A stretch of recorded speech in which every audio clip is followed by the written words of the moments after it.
Un jour, un biberon. Aujourd'hui, on va parler du Avent Natural Response, leader aussi sur le marché. C'est ceux qui ont une grosse part de marché sur les biberons et on va regarder.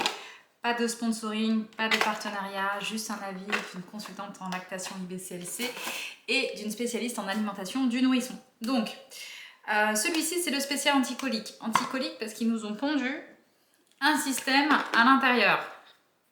Donc, du lavage en plus. D'accord? On va regarder ce système-là. Bon, déjà, au niveau de la tétine, ça y est, c'est mal barré, c'est foutu.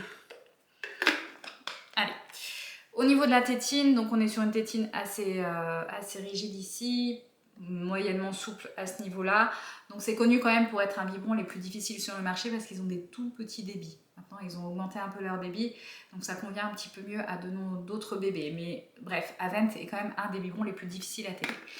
Donc étant donné qu'on a un système anticolique ici, ils nous ont quand même mis un système de valve sur la tétine qui est ici. Donc ça permet de faire rentrer de l'air à l'intérieur et il va falloir le faire correspondre avec la bague. On a un petit encoche ici. Donc on doit faire correspondre le trou de la tétine sur l'encoche de la bague. Assez facile à mettre en place. Et derrière, on a ce système de valve anticolique qui vient permettre encore une fois au lait, à l'air de rentrer pour que le lait se mette à s'écouler.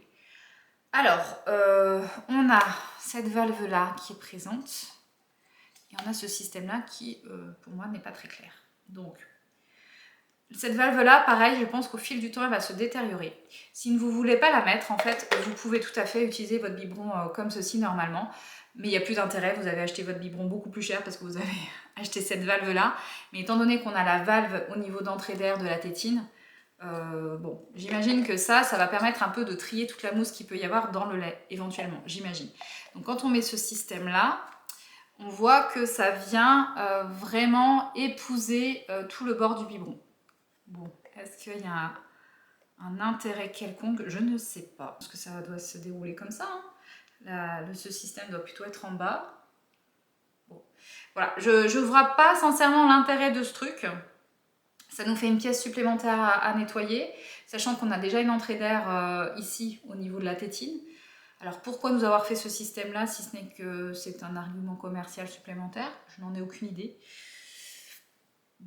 Dites-moi, Avent, venez m'expliquer, il n'y a aucun souci, venez m'expliquer le biberon et l'intérêt réel, en dehors de tout aspect marketing, bien entendu, et du fait que ça ne va pas du tout diminuer les coliques du nourrisson.